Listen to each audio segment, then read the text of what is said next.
Sponsor of this video is NordVPN. Your word from today's sponsor, ExpressVPN. Private internet access to use today's sponsor search.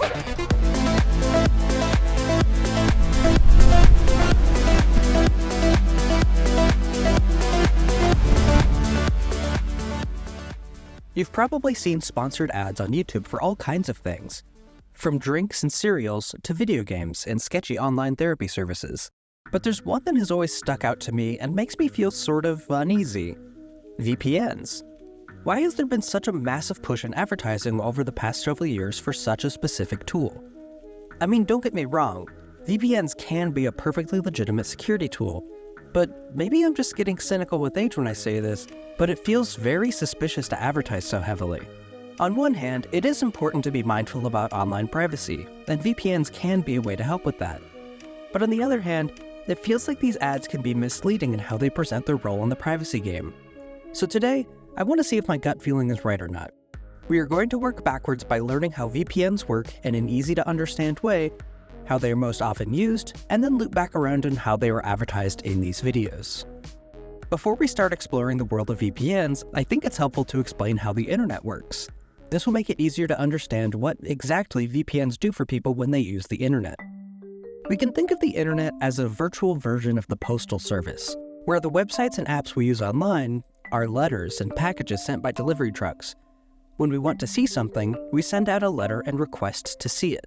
I have a video I'd like to watch on YouTube, so I'll quickly write a letter requesting the video be sent to me. That should work. Now I can pop this into a sealed envelope, address it to youtube.com, and I can pop it into the mailbox.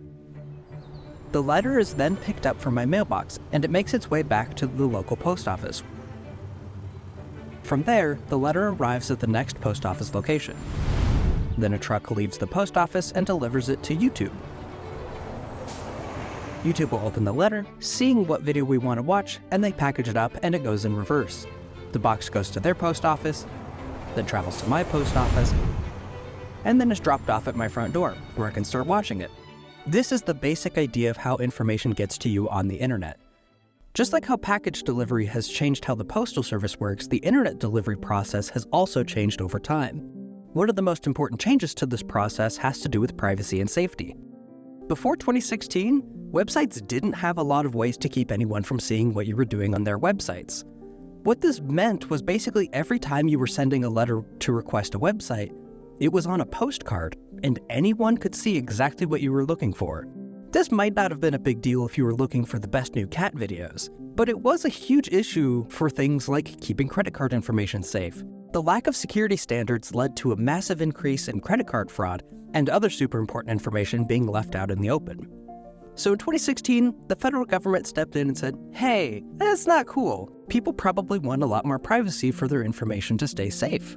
This led to the introduction of the S in most website addresses in the United States. The next time you visit a website, look at the left side of the URL. It should say HTTPS.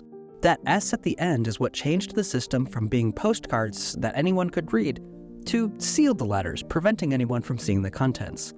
They could still see where the letter is intended to go, like YouTube in this example, but they don't know what video you're requesting.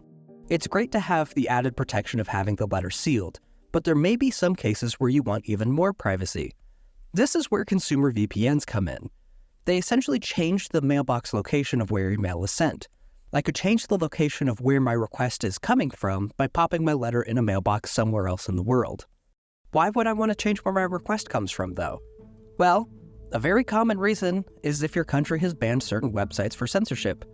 Here in the United States, TikTok just got banned, which has a lot of people upset for various reasons. If we put that into our little world here, when you request to watch TikTok videos, it'll go to the post office to process, but they'll see it's supposed to go to TikTok, and they'll just throw away the request, and you don't get to see anything. Well, what if I change my requesting location? I'm gonna pop down this cool sky tunnel, and when we follow to the other side, it'll be a mailbox in Canada, since they currently don't have TikTok banned. So I'll send my letter through this sky tunnel straight to them, bypassing my country's post office processing. It still gets processed by the other location, so this Canadian post office still needs to route it to TikTok, and back the other way. But through this sky tunnel, I was able to bypass my local restrictions. This also changes where my address is, so TikTok thinks it came from Canada, not the US. Let's look at another examples of where these tools can be used for consumers. I want to play an old video game, but the company that made it doesn't make the game anymore. No problem, I'll try to find a copy on eBay. Oh, they're all falling apart and non-functional due to age. If I was able to obtain a legitimate working copy from the company, I would, but that's not an option, so I have to find a copy online. This process is argued to be piracy, and that's wildly frowned upon. I legally do not endorse this process. When I go to download this game, it's done with peer connections, which essentially means I'm sending the request letters and parts of packages with other houses instead of one giant company building. The post office will still see who I'm talking to, but they don't know the contents, and there are lots of legitimate and legal reasons why I'd be sending mail to my neighbors, so they don't have any problems with this process. But let's say one of my neighbors works for the video game company, and they track the addresses of everyone that shares the game file, since that's shared amongst everyone involved. He can then go to the post office and say, "These addresses are stealing the game that we don't make anymore. Send a cease and desist or else we will sue you." And the post office happily sends you a letter saying, "Hey, cut it out or we will stop sending your mail." This is how companies like Disney, Nintendo, or Netflix know that you're pirating their stuff, because you're putting your address on the request to download it, and they also download it so they can see your address. If we do the same thing but we use that VPN tunnel, now my address is different, and maybe I'll put it in a country that doesn't have strict copyright laws. Now, when they see my fake address, they can't do anything. That's how most people handle piracy, which is a very common use case for VPNs. So why would the US allow a VPN company to bypass their processing services? Well, in a lot of cases, VPN companies are not based in the United States, so US regulations don't apply. From what we've seen so far, consumer VPNs are used by people who want to gain access to information that companies or their countries don't want them to see. Given that the average person may be doing morally questionable things with VPNs, it's important to ask, can a VPN company be trusted? Several years ago, the YouTube channel Linus Tech Tips announced their separation from TunnelBear, a VPN company that had sponsored their videos for years. Dropping a sponsor like that is a big deal, especially for a channel as big as they are. So what happened? A little while before the announcement, TunnelBear had been purchased by McAfee, a well-known antivirus software company. The reputation of McAfee alone was enough to make people worry about the future of TunnelBear. On top of that, TunnelBear was a Canadian company, where McAfee is American, so there were now legal concerns when it came to data collection requirements. These reasons were ultimately why Linus Tech Tips dropped the sponsor. Well, as time went on, TunnelBear didn't change. The privacy policy of TunnelBear is still independent of McAfee, and it's clear that McAfee has had little to no involvement in TunnelBear at all. In fact, TunnelBear still to this day has one of the better privacy policies of all the YouTube-sponsored VPN companies. The only downside is their price, but that was true well before McAfee purchased them. Do you know what's even weirder? McAfee released their own VPN about a year after they purchased TunnelBear, and their VPN is exactly what people were concerned about. This one logs all the data, its privacy policy is abysmal, and it's not that much cheaper than TunnelBear. I'd argue that McAfee's VPN is less secure from a data privacy perspective than not using a VPN at all, since they track where you connected from, where you connect to, and what websites you visit.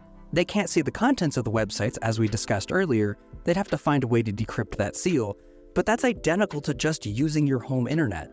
Why pay extra for the same lack of data privacy? From what I can tell, no one from TunnelBear or McAfee worked together at all, and it seems like they even use entirely different servers. So the panic was kind of for nothing.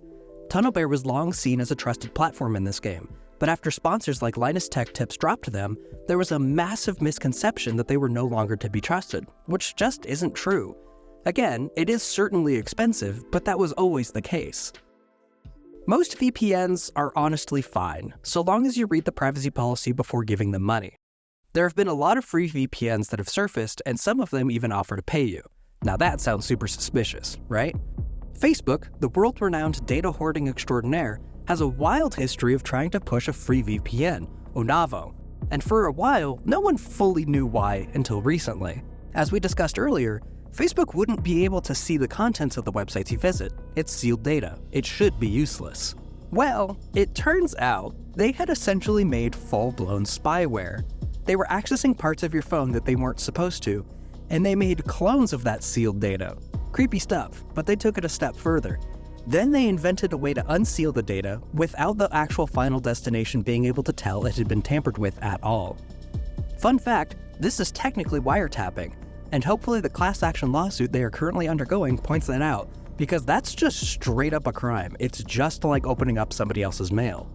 They didn't make this feature known to the people who used the VPN, and they also encouraged people from ages 13 to 25 to use the service. How did Facebook encourage them? By providing them $20 worth of gift cards per month, all to have all of your data, regardless of what you do on or off Facebook, stolen by Facebook forever. I didn't know that this Onavo VPN existed, but it was apparently used by millions of users. That said, Apple and Google both kicked this app off of their app stores for being actual spyware, and they agreed that Facebook was collecting too much data. You know what's worse? Facebook still offers a way to download this kind of app on your phone using third-party methods. The full scope of this tech is a little beyond what I can get into for this video, but Mental Outlaw and Some Ordinary Gamers have great videos that go into much more technical detail on this entire mess, and I highly encourage you to check those out to learn more. Links, as always, are in the description. I think the only free VPN I've been able to find that isn't terrible is Proton VPN, which also offers a paid service if you want more than one device. Also, while I was researching this and reading through privacy policies, I noticed something kind of weird. Have you ever looked at NordVPN and then Surfshark VPN's websites? These two companies are some of the biggest YouTube advertisers out there, and their websites look suspiciously familiar.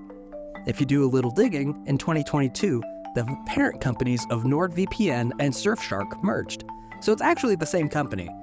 Both VPNs offer similar decent privacy policies, so they're not bad services, but they are the definition of the illusion of choice. So why has there been such a massive push for consumers to get VPNs when it seems clear that most people don't actually need them? The answer is simple, and I'm upset that I didn't realize it sooner. In 2019, keep in mind that was 5 years ago at the time of making this video, these VPN companies managed to bring in an astounding $25 billion. 3 years later, in 2022, that number grew to $45 billion. Estimates from Global Marketing Insights show that in the next 10 years, it could reach as high as $350 billion. That number only continues to go up when people buy a product they don't understand if they need it or not. The reason there's a big push in advertising is it's super profitable to do so. It's not because they scrape all of your data and sell it. Some do, but most don't. It's because consumers give them money for a product they don't need or understand. Most of these companies offer their subscriptions in 1 or 2 year chunks, and most people forget by the time it auto-renews. And unlike most services that do the 1 year renewal period, this one makes most people think, oh, well, it's only $40 and it's helping me be more secure online. So most people just let it go forever. These companies know that, and that's why it's pushed so hard. If we look at one of these sponsorship spots, it seems painfully obvious now that the script that these companies provide are written in such a way as to scare people into thinking this is the only way to be safe online. Also, for maximum clarity, I am not picking on this creator. I just want to look at the script that the creator was provided from Surfshark. I want to be very clear, I am being critical of Surfshark, not Jeff. That's why I'm happy to use today's sponsor, Surfshark. Not to sound too scary here, but wouldn't it be nice if you had a little protection, especially if you're on public Wi-Fi? Public Wi-Fi being insecure isn't really a big issue anymore. Remember that they added that S to HTTPS a while ago to resolve this exact problem. So no, for most consumers, a VPN doesn't actually matter that much on public Wi-Fi. Or ways to make it so websites couldn't track you quite as easily? This also isn't really a thing. Cookies track everything you do, regardless of a VPN. And sometimes, they even track if you are using a VPN, so this isn't an accurate point.